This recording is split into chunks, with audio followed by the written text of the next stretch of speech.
Imagine करो 2024 बिहार के एकदम बीच में। मैं एक नॉर्मल इंटर्न था, हाथों में धूल लगी हुई थी, एएसआई की मदद कर रहा था एक पुराने विहार को ठीक करने में। तभी टूटी हुई ईंटों के पीछे मुझे एक कॉपर का बॉक्स मिला, पुराना, टूटा फूटा, लेकिन उस पर कुछ लेजेंडरी बना था, अशोक का धर्म चक्र।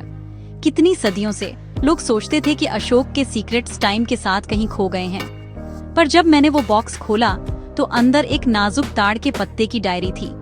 पहला पेज प्राकृत में लिखा था, अगर तुम्हें ये मिल गया है तो दुनिया तैयार है। मेरे हाथ कांप रहे थे। ये सिर्फ हिस्ट्री नहीं थी, ये एक वार्निंग थी।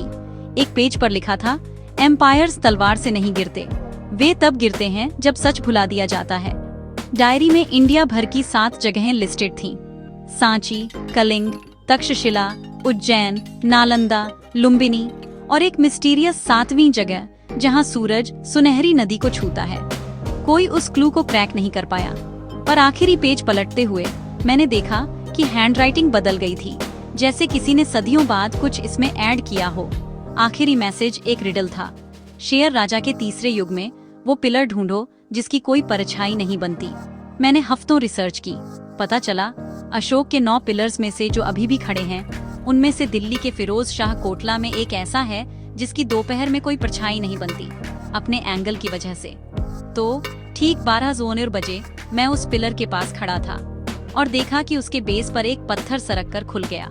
अंदर एक मेटल शीट थी जिस पर एक नया इंस्क्रिप्शन था, कल के मेकर्स के लिए, याद रखो हिस्ट्री खुद को दोहराती है जब तुम उसे पढ़ना बंद कर देते हो। मैं हैरान रह गया। अशोक ने एम्पायर्स के बनने और गिरने के लिए प्लान किया था, फ्यूचर के लिए मैसेज छोड़ते हुए। वो 7वीं सुनहरी नदी, वो कभी कोई जगह नहीं थी, वो नॉलेज की नदी को सिंबलाइज करती थी। बुक्स, लाइब्रेरीज, सीखने की पावर। असली खजाना जमीन में नहीं दबा था, बल्कि हमारे दिमाग में छिपा था। जब मैंने मेटल शीट वापस रखी तो मैंने फुसफुसाया, कुछ सीक्रेट्स हमें डराने के लिए नहीं होते, वे हमें जगाने के लिए होते हैं। और 700 सालों में पहली बार पिलर की परछाई दिखाई दी।